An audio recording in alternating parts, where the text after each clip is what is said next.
On my feed at the moment, I'm getting a lot of like, don't you guys care about Nebraska? In 6 months, we're going to be out of money. Favo. No, we don't care about Nebraska. We care about those tiny little blue purple dots. But your MAGA asses, we don't give a shit about.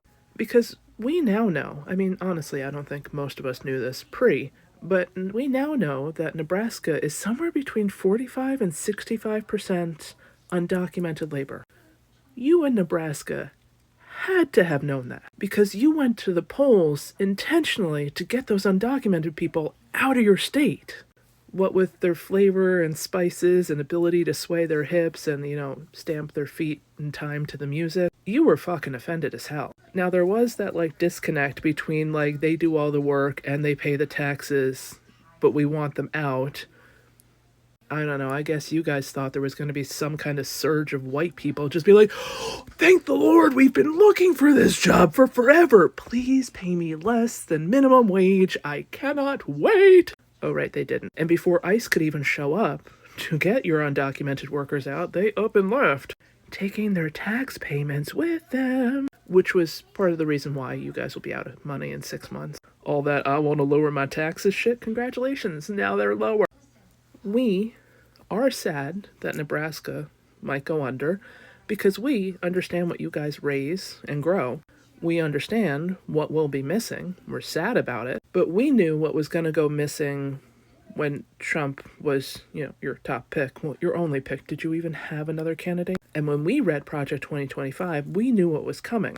You must have known what was coming. You just somehow thought there was this, surplus of skilled white laborers just lollygagging, waiting for this moment. You could have called Florida and asked them how it was going there. But why would you do that? That would have taken effort on your part. Now you're posting your videos on TikTok about the consequences of your action, losing your family's 300-year-old farm, asking us why we're not more upset on your behalf. Why should we be? You voted to screw us all over, and now that you ended up screwing yourself, you expect us to show up for you. Bitch, please, no. We understand this is gonna fuck up our food supply chain. We've accepted that. You don't seem to have accepted shit yet. But maybe when that corporate farm comes in and buys your defaulted farm at a low, low price, they'll let you work there? For minimum wage, of course. I guess that's how the farms are going to get white workers. They're just going to take your farm and turn your white ass into a worker on the farm. So I guess your prophecy does come true. Just not in the way you thought it would. I would say maybe you'll learn something from this, but you clearly haven't. Based on the videos you're posting, you guys clearly haven't. I mean, maybe you can do what historically other people have done. They've left the farms and they've come to the big cities and they've gotten jobs in factories. Whoops.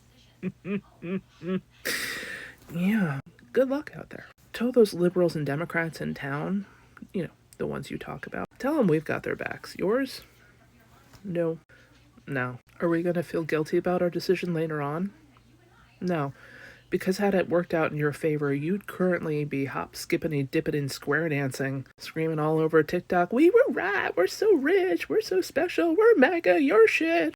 We know that. We're not going to forget that. It doesn't matter how many TikToks you post about how much you're going to lose. We're going to lose just as much as you, plus our ability to care for about half the population of this country. We're processing that. We don't have time for whatever you're trying to do. But concepts of thoughts and prayers. And as much sympathy as you showed everybody else in your community when you went out to vote.